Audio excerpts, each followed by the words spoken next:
La resurrección de Jesús es la verdad caminante, que se muestra a través de nuestra fe en Cristo. Fíjense bien, la resurrección de Cristo es la verdad caminante. La verdad caminante que se manifiesta a través de nuestra fe ¿en quién? En Cristo. La resurrección a través de nuestra fe se manifiesta en el camino de nuestra vida.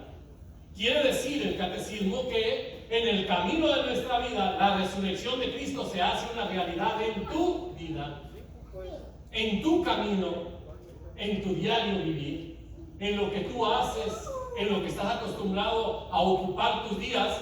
Cuando tienes fe, la resurrección de Cristo se hace una verdad en el camino diario de tu vida. Y dice el Papa, esta verdad creída y vivida como la vivieron nuestras primeras comunidades, sabiendo que la verdad era central. Quiere decir que la resurrección es el centro de nuestra verdad en la Iglesia Católica.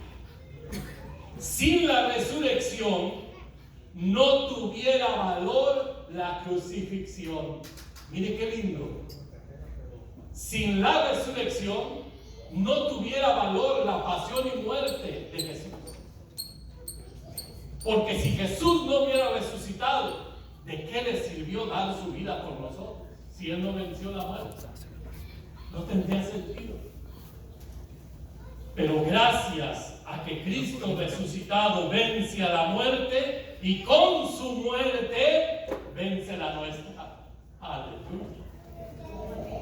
Fíjense bien, queridos hermanos, lo que está diciendo el catecismo, que gracias a que Cristo venció la muerte, con su muerte y su resurrección vence la nuestra.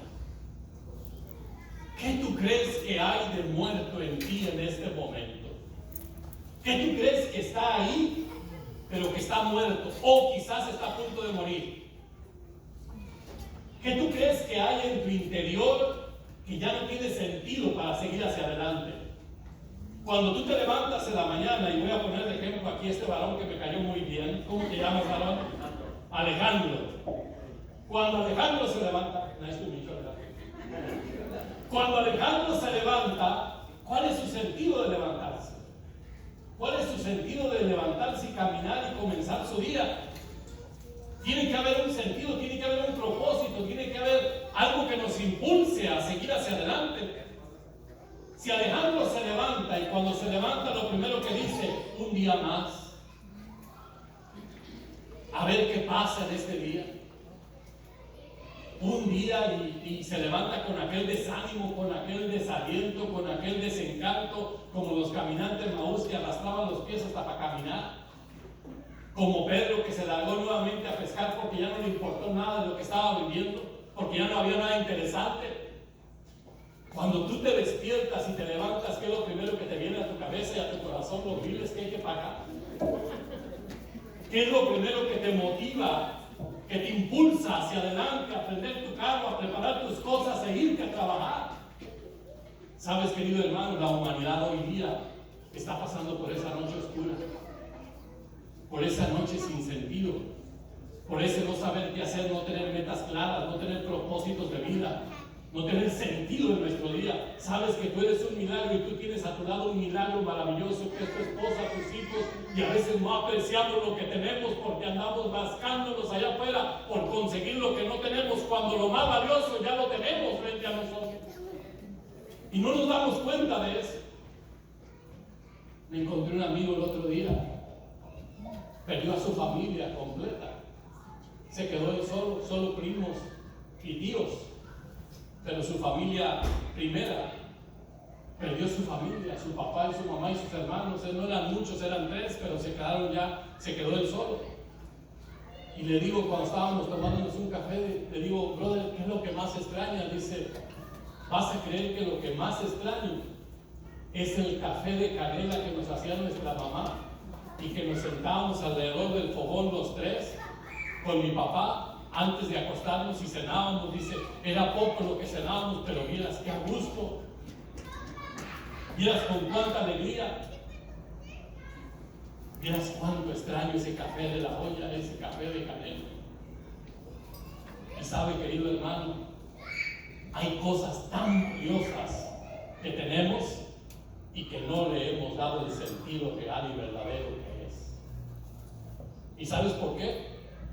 Porque el mundo y la tecnología nos han metido en un carril a donde tenemos que tener más y más y más. Ambicionar más esa ropa, ambicionar más ese carro, ambicionar más esa casa, aunque ya estés cómodo en esta, no, pero hay que querer la otra más grande. Y el corazón insatisfecho está todo el tiempo dando vueltas en su interior queriendo más, cuando ya tienes todo, porque lo que está a tu alrededor está lo más maravilloso para tu vida. Pero a veces disfrutamos tan poco lo valioso que tenemos que está a nuestro alrededor. Lo disfrutamos tan poco, queridos hermanos. Y a veces se nos pasa la vida y a veces nos desgarramos la vida allá afuera y nos perdemos de lo más valioso que hemos tenido y que estamos teniendo en estos días y en este tiempo difícil. Querido hermano, es el tiempo de que nosotros podamos ver en Cristo, a través de la fe, que gracias a su pasión, muerte y resurrección, nuestra muerte tiene resurrección en nuestro Señor Jesucristo. Cualquier muerte que estés pasando en este momento, cualquier desánimo, cualquier desaliento, cualquier cosa que pase por tu cabeza que te diga no tiene sentido seguir adelante, tú ponlo en las manos y en el corazón de Cristo, y todo lo que hoy te quiera dar muerte a ti, Cristo le va a dar muerte en ti, y en ti se resucitará una nueva esperanza por la gracia de Jesucristo nuestro Señor. Porque Él lo puede hacer, porque Él es el que todo lo puede en la vida de cada uno de nosotros. Le voy a dar 3 ejemplos, querido hermano, a ver si tenemos tiempo. 3 ejemplos que nos hablan de personas que ya estaban muertas, que ya no tenían sentido para seguir adelante, pero el Señor les devolvió esa esperanza. La primera la encontramos en el capítulo 9 de Mateo. Dice lo que habla Mateo en el capítulo 9. Dice la palabra: mientras Jesús estaba hablando otra vez, un jefe de judíos se acercó a él, se arrodilló delante de él y le dijo, miren lo que le dijo, capítulo 9 de Mateo y versículo 18 en adelante. Dice, nuevamente lo repito para los que están siguiendo la lectura. Dice, mientras Jesús estaba hablando, un jefe de los judíos llegó, se arrodilló ante él y le dijo, mi hija acaba de morir, pero si tú vienes y pones tu mano sobre ella, mi hija volverá a la vida. Palabra de Dios. Fíjense bien la actitud de este hombre. No era cualquier hombre, Era una persona importante porque dice que era jefe de judíos. O sea, era jefe de personas encargadas de sinagogas. Haga de cuenta que como nuestro obispo, que es encargado de todos los sacerdotes de un episcopado, es encargado, haga de cuenta así, era así de importante ser esa persona. Pues esa persona importante, dice, tuvo un problema. Su hija, dice la palabra, acababa de morir. Quiere decir que tenía minutos de haber muerto. Pero él no se quedó velando el muerto, sino que fue a buscar a Jesús. Porque él había escuchado de sus obras. Y dice que su primera actitud, él que era jefe, que era grande, que era muy importante, su primera actitud es de postrarse de rodillas. Quiere decir que reconoció a alguien que era más importante que él. Sabes, querido hermano, te dije hace un momento que lo que tenemos es sumamente importante y es valioso. Pues hay algo que le da valor a lo que tenemos, que es el valor de nuestro Señor. Y dice que este hombre reconoció el valor de Cristo, se postró de rodillas y le dijo esta palabra. Mira la palabra que le dijo. Mi hija acaba de morir. Le dijo su problema, le dijo su dificultad, le dijo el dolor que estaba pasando. Mi hija acaba de morir, pero si tú vienes y pones tu mano sobre ella, lo que le dijo este hombre, mi hija volverá a la vida. Yo me pregunto, ahora voy a poner de ejemplo a otra persona. Aquí, por ejemplo, a mi hermana que me cae también bien. ¿Cómo se llama, hermana? Socorro. Yo le pregunto a Socorro, Socorro, si hoy pasaras por un problema como este jefe de judíos, ¿cuál sería tu actitud en este momento? ¿Cuál sería tu actitud, Socorro? Así, si vieras que tu hijo está muerto en las drogas, en el alcohol, en una situación difícil, ¿cuál sería tu actitud? ¿Quedarte a llorar? ¿Quedarte a lamentarte? ¿O buscar ayuda? Pero lo interesante no es buscar ayuda, sino dónde la buscas. Porque no toda la ayuda es buena. Pero este hombre que era jefe, que era muy importante, sabía que había alguien más importante y que él sí podía ayudarle. Lo reconoció porque se puso de rodillas. Le dijo su problema, pero también le dijo lo que él puede hacer por su problema. Mi hija acaba de morir, pero si tú vienes y pones tu mano sobre ella, mi hija volverá a la vida. Dios quiera que nuestra iglesia, tu matrimonio, tu familia, tu persona tenga esa fe. Reconoces tu problema es algo grande, pero es más grande el que lo soluciona, porque más grande es Él, más grande es el Señor. Pero a veces, ¿sabes qué es lo que nos está pasando hoy día? Nos están ahogando los problemas. ¿Y sabes qué es lo que le está pasando a los servidores y a toda la iglesia, a todos los creyentes de nuestra iglesia católica? Hoy le decimos a Dios que tenemos problemas grandes. Pero esto tiene que ser al revés, querido hermano. Más bien dile a tus problemas grandes que tienes un Dios más grande. Nosotros todos nos ahogamos en nuestros problemas. Lloramos nuestros problemas y claro, se siente uno mal, llora uno su problema, sí, pero no te quedes ahí. Ahora es el tiempo de decirle a tus problemas grandes que tienes uno que es más grande, que venció la muerte, que fue resucitado y por su resurrección yo también puedo ser resucitado en Él para la gloria de su nombre. Amén. Esa es la fe que hace que la obra de Cristo se manifieste en su necesidad y en la mía. Esa es la fe que hace que Cristo se encamine a su casa, o sea, se encamine a su necesidad, se encamine a lo que usted tanto desea recibir de Cristo cuando usted tiene fe y cuando le dice como este hombre, yo sé, Señor, mi problema, pero también sé que tú eres mi solución. Amén. También sé que tú eres todo lo que mi familia, o mi matrimonio, o mi hija, o mi hijo necesitan, porque en ti está la solución. Amén. Y ahí está lo importante, querido hermano. Dice la palabra que cuando Jesús llegó, sacó a los que estaban llorando y levantó a la hija. Y cuando la levanta, se la regresa a su padre. Yo quiero preguntarle a los padres que están aquí, ¿cuánta alegría tenía aquel padre cuando vio a su hija que había muerto? Y que todavía llegaron y le dijeron, ya no molestes al Señor, tu hija ya está muerta. Cuánta alegría le dio al padre no verse quedado llorando a su hija que estaba muerta. Cuánta alegría de poder haber ido a buscar a la solución que él necesitaba y su hija necesitaba y su familia necesitaba. La alegría fue tan grande de este hombre, que este hombre fue un fiel seguidor de Jesucristo nuestro Señor. Y eso es que ya llevaban minutos. Está el otro ejemplo en Lucas, en el capítulo 7. Y dice la palabra en el capítulo 7 y versículo 11 dice: después de esto Jesús se dirigió a un pueblo llamado Naín. Iba acompañado de sus discípulos y de mucha gente. Cuando llegaron cerca al pueblo, vieron que llevaban a enterrar a un muerto, hijo único de su madre, que también era viuda. Y mucha gente del pueblo le acompañaba. Al verla, Jesús tuvo compasión de ella y le dijo: no llores.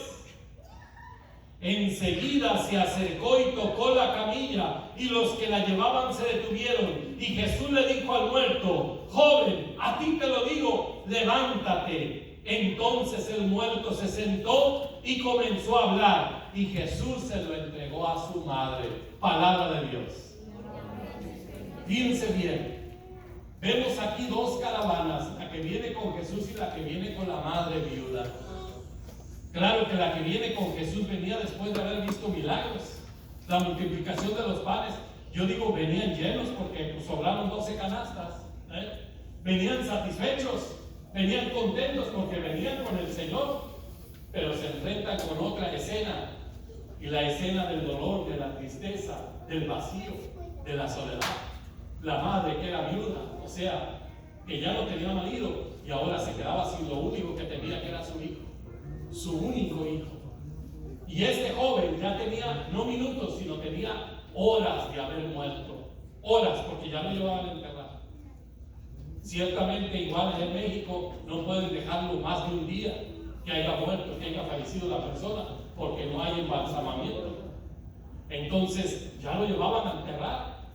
Y dice la palabra que Jesús, cuando venía con todos sus discípulos y con la gente que lo acompañaba, no pasó de largo al ver aquella escena tan triste y tan dolorosa.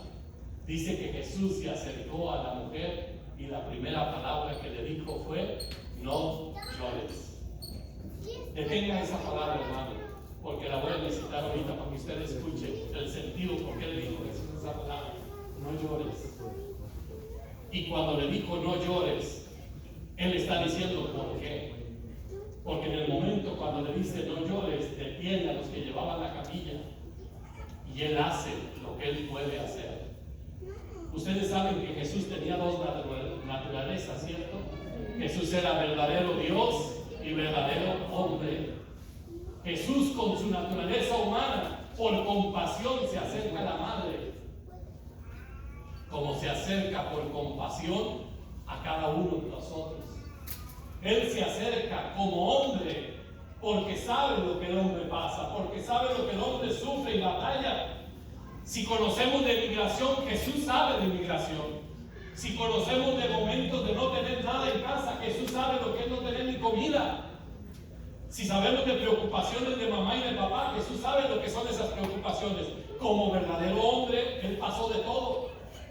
Y dice que Jesús se acercó ante esta mujer y la expresión de Jesús es: no llores. Dicen otros libros que escriben aparte de la Biblia, que les llamamos libros apócrifos, escritores de la Biblia, dice que no solamente le pudo decir no llores, sino que ahí hubo toda una expresión de compasión de Jesús. Pudo haberla abrazado, pudo haberla expresado su amor hacia ese dolor que ella estaba pasando, porque como hombre Jesús verdaderamente se acerca a la raíz de tu dolor, a la raíz de tu tristeza, y Él sabe lo que realmente estás pasando en tus momentos vacíos de soledad, de incertidumbre y de momentos difíciles de sufrimiento. Pero Jesús, como se acerca como hombre, también hace la obra como Dios. Y dice que levantando a este joven le dijo: joven, a ti te lo digo. Fíjense bien la palabra: a ti te lo digo. Eso quiere decir Jesús refiriéndose a la muerte, Jesús refiriéndose a la incapacidad, Jesús refiriéndose a lo imposible, Jesús dirigiéndose a lo que ya no se podía hacer nada. A Él se dirige. A ti te lo digo. ¿Sabe, querido hermano? Jesús en este tiempo, por compasión, por misericordia, se acerca a nuestra vida y nos abraza, pero también se acerca como Dios y nos dice: a ti te lo digo, no tengas miedo, tu hijo volverá a la vida. A ti te lo digo, tu matrimonio volverá a la vida. A ti te lo digo, lo que está hoy muerto será levantado, porque yo estoy aquí, yo tengo el poder para resucitar lo que está muerto. A ti te lo digo, mujer. A ti te lo digo, varón. A ti te lo digo, joven. El Señor, cuando se acerca, nos lo dice, y lo dice aquello que verdaderamente es la necesidad que tenemos. A ti te lo digo, necesidad. La levantó, dice la palabra, y se lo regresó a su madre. La alegría de esta madre, la alegría de ese pueblo fue tremenda. Dice que todo el pueblo decía: jamás habíamos visto cosa alguna. Jamás.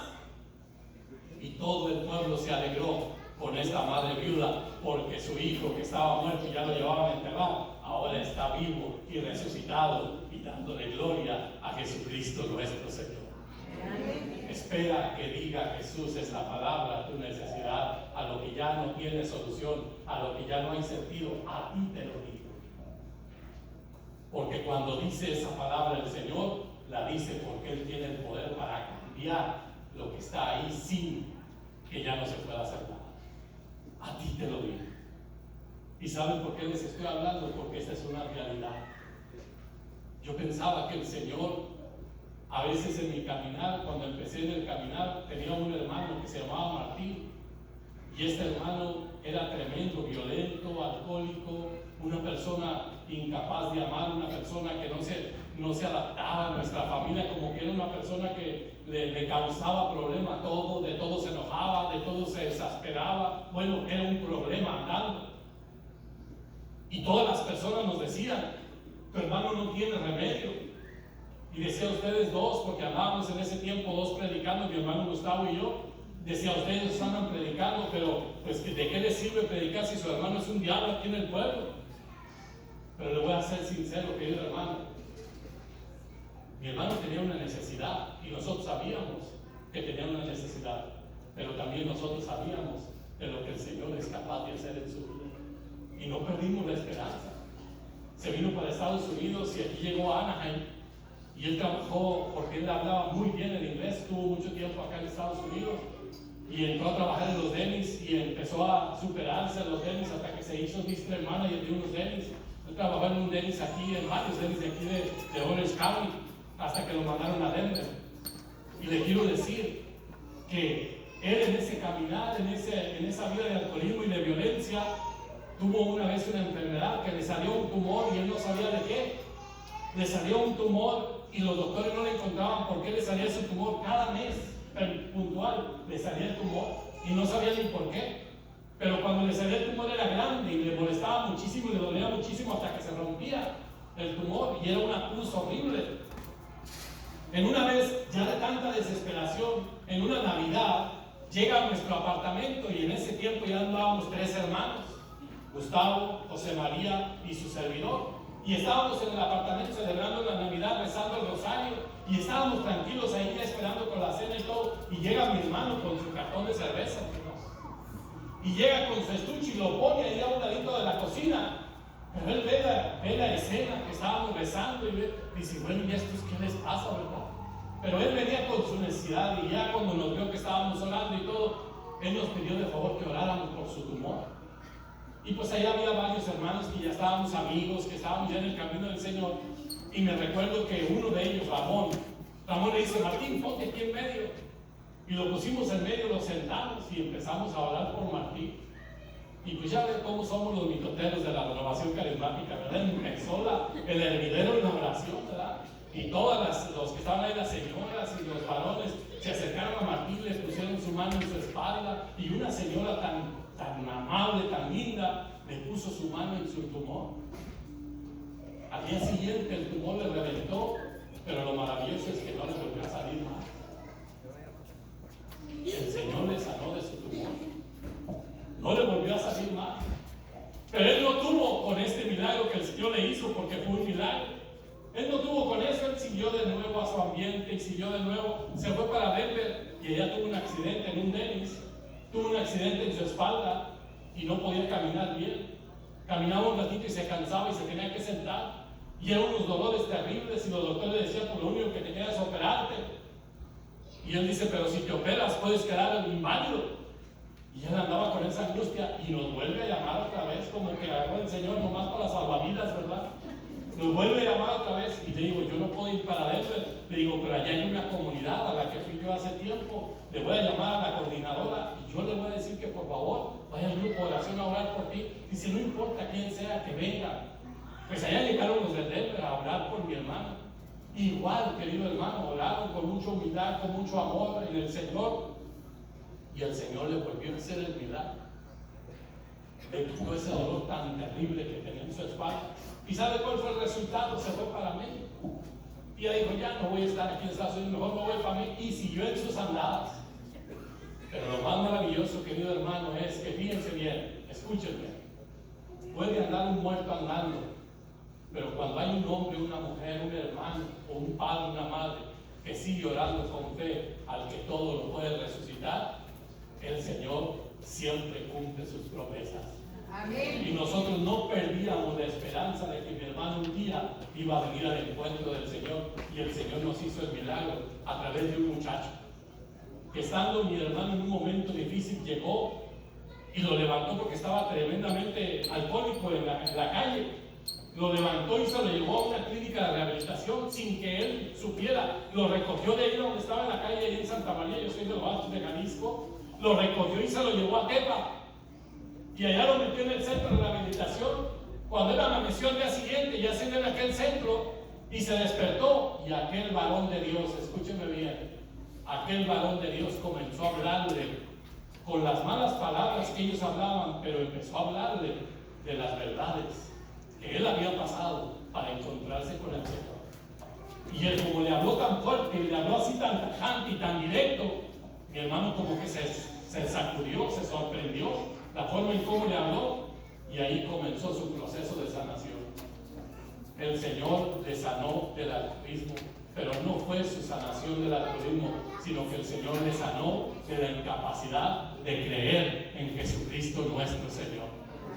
Porque eso, querido hermano, sí necesitamos orar para que el Señor sane a la familia de esa incapacidad de creer, de esperar, de confiar y de saber que para el Señor no hay nada que sea imposible. Debemos de pedirle eso al Señor, y eso es una realidad, querido hermano. Mi hermano volvió a la vida y comenzó a vivir esta experiencia de resurrección en el amor de Jesucristo nuestro Señor. Lo que le estoy diciendo no solamente son textos sacados de la palabra, no solamente es algo que me lo he aprendido aquí de memoria, no, es algo que está sacado de la verdad, de la vida, de la cotidianidad, de lo que vivimos en nuestras familias. Eso fue la segunda vez. La tercera vez pasa en Juan capítulo 11, y vamos terminando. Miren lo que dice, capítulo 11 de Juan. Jesús va y se acerca a Marta, a María y a Lázaro a Betania. Jesús sabía que Lázaro estaba enfermo, pero no se fue a rescatarlo en ese momento. Siguió haciendo la obra que él estaba haciendo donde estaba y dejó que todo aconteciera allá en Betania. Cuando Lázaro murió, Jesús regresó a Betania. Y mire qué interesante la palabra que Marta le dijo cuando Jesús estaba afuera del pueblo de Betania. No estaba todavía entrando al pueblo, se quedó afuera. Y mire lo que le dijo Marta en el capítulo 21. Marta le dijo al Señor: Señor, si hubieras estado aquí, mi hermano no hubiera muerto. Pero mire lo interesante. Pero le dijo: pero yo sé muy bien que aún con todo lo que está pasando, yo sé muy bien que todo lo que tú le pidas a Dios, Él te lo concede. Brava pero no tonta. Brava pero no tonta. Le dijo: Señor, si hubieras estado aquí, mi hermano no hubiera muerto. Estaba brava, estaba enojada, pero ella sabía. Pero sé muy bien que aún con esto, sé muy bien que todo lo que tú le pidas a Dios, Dios te lo concede.